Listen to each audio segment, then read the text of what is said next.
Estamos con Marcelo Taborda, que antes que nada es amigo y después es periodista. ¿Cómo estás, Marcelo? Nunca más oportuna tu visita. En realidad, nosotros te habíamos invitado con anterioridad y básicamente, cuando no se conocía la situación de España, queríamos que hablaras también sobre Italia. Pero bueno, lo de España se precipitó y generó sorpresa en todo el mundo, porque nadie se esperaba una cosa así, ¿no? Sí, digamos, los dos Cayó están... el gobierno de Rajoy, una moción de censura y ahora el PP es gobierno. Claro, estamos hablando de que casi parece que estuvieran compitiendo por la inestabilidad política en este momento. Los dos países que El PSOE, perdón, es gobierno, no sí, el PP. sí, el PSOE ahora a partir de, la próxima semana seguramente, de la mano de Pedro Sánchez, que fue quien impulsó esta moción de censura contra el presidente del gobierno español, Mariano Rajoy, del Partido Popular. Hay que decir que, aunque sorprendió el desenlace, de alguna manera es una crisis que se venía potenciando cada vez más y que tuvo, digamos, el detonante definitivo con una sentencia que se conoció la semana pasada en el denominado caso Gürtel. Que es un caso de corrupción, ¿verdad? Sí, sobre todo de las famosas cajas B que tienen los partidos políticos, pareciera que en todas partes, y que tenía que ver con la financiación de obras que se concedían a empresarios privados, en este caso un señor que se llamaba Francisco Correa. De ahí viene la denominación de Gürtel, que en alemán quiere decir cinturón, por eso se lo denominó de esa manera en la jerga policial cuando comenzaron estas investigaciones. Y a partir de ahí fueron cada vez más las pruebas en concreto, se produjo el juicio. Lo había iniciado incluso algunas de estas acciones el juez Baltasar Garzón, sí, separado de la magistratura, que de alguna manera tendrá hoy una especie de revancha en esta situación de crisis. Pero lo cierto es que cada vez comprometía más a figuras prominentes del Partido Popular, sobre todo de la época de José María Aznar. Hay que decirlo también porque tal vez no eran tanto los funcionarios que habían llegado con el ala de Mariano Rajoy, sino de su predecesor dentro del Partido Popular en la Moncloa, muy poderoso en su que momento. le ha sido muy crítico también, por cierto, en los últimos meses al gobierno de Rajoy. Lo cierto es que, bueno, ese fallo precipitó los hechos, apareció nuevamente en escena Pedro Sánchez, que también había tenido un portazo con su propio Partido Socialista Obrero Español, por tener esta posición también firme con respecto a la supervivencia política de Rajoy. Hay que recordar, Eduardo, en el 2015 se produjo una elección que no arrojó ganadores netos con mayoría en el Congreso y marcó la irrupción de dos fuerzas nuevas, Podemos por un lado y Ciudadanos por el otro. Se rompía el bipartidismo. Fines del 2015, a mediados del 2016 hubo que repetir elecciones porque después de meses de negociaciones nadie lograba tener esa mayoría. Después de esa elección de junio que tuvo que convocar el rey Felipe VI, se vuelve a producir una situación de impas político sin mayorías claras. Hubo acuerdos que permitieron a Rajoy formar un nuevo gobierno. No estuvo conforme Pedro Sánchez dentro de los socialistas en ese abstención que dio el resto de su partido. Pegó un portazo, se fue.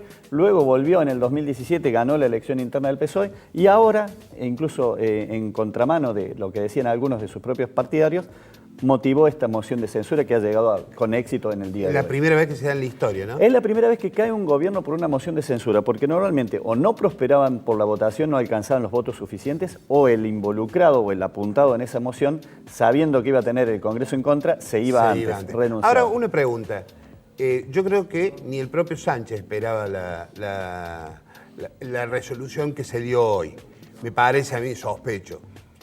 ¿Está el PSOE en condiciones de hacerse cargo del gobierno? Bueno, a partir de ahí... Digo, tenés una semana de plazo para Sí, para es como por ahí... Y es España, ¿no? Un país importante en el mundo. En algún medio español se hablaba recién de una mudanza expresa en la Moncloa, porque prácticamente esta situación inédita desde el regreso de la democracia a España después de los 40 años de franquismo, normalmente las transiciones han tenido sus tiempos y sus reuniones, hubo mucha munición. Hoy hubo un deseo formal de suerte de parte de Rajoy a Sánchez, pero ayer, por ejemplo, Rajoy le endilgó a Sánchez que estaba promoviendo la censura porque de otra forma no iba a poder llegar a la Moncloa porque ya había fracasado en 2 intentos a través de las elecciones. Es decir, han quedado muchas heridas subyacentes a pesar de este cambio que parece institucionalmente impecable desde los puntos de vista de lo formal.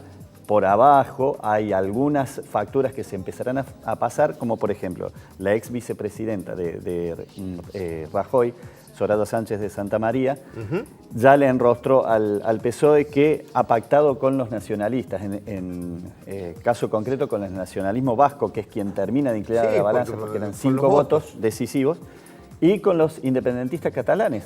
Hace una semana o 10 días había firmado un acuerdo Rajoy con Sánchez para prorrogar el artículo 155 de la Constitución española que prevé, entre otras cosas, la intervención de Cataluña. Marcelo, vos que sos futbolero, ¿están alistados para el gol mis compañeros? Adelante, no vamos si podemos atajar, no sé si seré como Armani. Va tirito al medio. Ya te vamos a hacer una futbolera al final, para ver cómo lo ves. Y al joven de la Fundación Mediterránea que ya está con nosotros, también le vamos a repetir la pregunta. Por supuesto, algo vamos a hacer. Es basquetbolista, nos dice. Sí, es muy bien. Mi inquietud tenía que ver con esto que dijo en ese discurso final, cuando se conoce la noticia de Rajoy. Él mismo dijo, me voy con, palabras más, palabras menos, me voy con la tranquilidad de dejar una España mejor. Así en una lectura lineal. Bueno, ¿podemos decir que sí? En algunos índices puede ser. Hay otros que le están jugando en contra. Concretamente ha subido, en los últimos meses ha habido un aumento del desempleo, o mejor dicho, ha crecido el empleo, pero el empleo informal, que en un país como España, integrante de la Unión Europea, muchos no lo consideran desde ese punto de vista. Y hay algunos otros números con el tema de la corrupción fundamentalmente.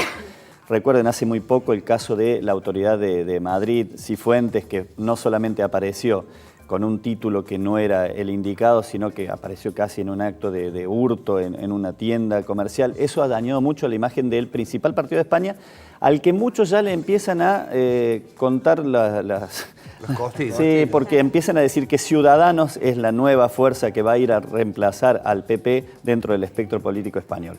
Por el otro lado, es cierto que, lo que decía acá Eduardo, ¿podrá el Partido Socialista, en este caso, llevar adelante una situación que en el resto de Europa también se plantea como de inestabilidad? Estamos citando recién lo que pasaba en Italia, ¿no? Entonces, se abre un compás de espera, sobre todo en el tema presupuestos, porque de alguna manera Rajoy, para contar con el apoyo de los vascos, había hecho promesas de algunas, no diría prebendas, pero sí ventajas para el País Vasco, que Sánchez se comprometió a mantener. Hay que ver qué pasa con Cataluña, que no es un dato menor porque es una de las principales, sino la principal región en cuanto a producción de España, y tiene una situación que no se ha resuelto, porque tiene un presidente de la Generalitat, o sería nuestro gobernador equivalente como Quim Torra, que salió también fuera de todo pronóstico como presidente de consenso, pero que en realidad al jurar dijo que lo hacía en nombre de Carles Puigdemont, que está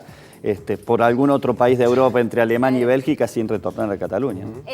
Mi pregunta va por ese lado. Rajoy creo que ha tenido que librar varias batallas, entre esas fue el año pasado, estos inicios separatistas que impulsaron desde Barcelona.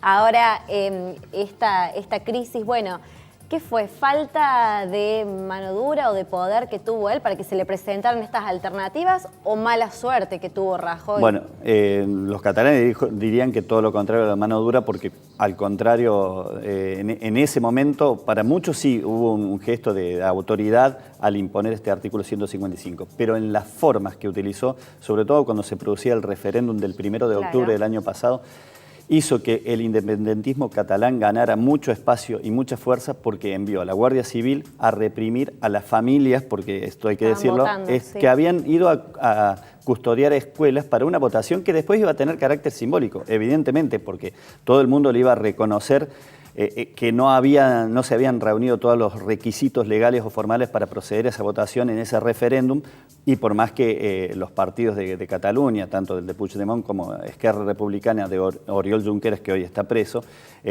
podían haber hecho una especie de pronunciamiento, pero que iba a quedar en lo formal. Al enviar a la Guardia Civil, casi que terminó abroquelando en el voto independentista a gente que antes no lo era, y entonces ahí hay un error fuerte en cuanto a ese manejo. Después sí buscó el apoyo de otros partidos para aplicar el 155, y lo hizo con un criterio, si se quiere, un tanto menos dramático que el que se preanunciaba. Y además fijó la convocatoria de elecciones para las vísperas de Navidad del año pasado. Bueno, todavía quedó la indefinición Y seguramente en el haber de Rajoy estará haber estabilizado la cuestión económica en la macroeconomía, pero hay mucha demanda con el tema, sobre todo de empleo, sobre todo el empleo juvenil. Hay mucho español joven que sigue migrando hacia Alemania, hacia otras partes de Europa, porque no encuentra las respuestas dentro de ese territorio. Y bueno, y a la hora de pasar facturas seguramente se sumaron todos. Mira, en la votación de hoy de la moción de censura solo contó con el apoyo de Ciudadanos, es decir, el PP tenía 137 escaños más 32 que tenía Ciudadanos. Esos fueron los 169, hubo una abstención y el resto, 180 votos del Congreso de los Diputados, votaron a favor de su salida. O sea que no fue solamente Sánchez o el Partido Socialista, se sumó Unidos Podemos, que es la segunda bancada después de la última elección, se sumaron los nacionalistas vascos y catalanes y pequeñas formaciones de otras regiones de España que ya dieron por concluida esta tarea de Rajoy en la Marcelo, pasando a Italia, ya para ir cerrando, porque el programa increíblemente avanza y los minutos se pasan. Como el mundo. Sí, como el mundo, efectivamente, como la vida. Marce, ¿qué pasa en Italia? Digamos? ¿Cuál es el pronóstico que tenés para Italia con esta crisis que no puede terminar de resolver el armado de su gobierno? Bueno, primero hay que decir que a priori, si aún algunos sorprendía la posibilidad de que se adelantara esta moción que estaba prevista, en todo caso Rajoy, para más adelante, y se dio en 2 días, se terminó su gobierno, bueno, menos había gente que podía suponer una alianza como la que se termina concretando en la Liga Norte de Matteo Salvini y lo que es el Movimiento 5 Stelle, que alguna vez liderara el payaso o el cómico Beppe Grillo y que había postulado a Luigi Di Maio, un presentador de televisión.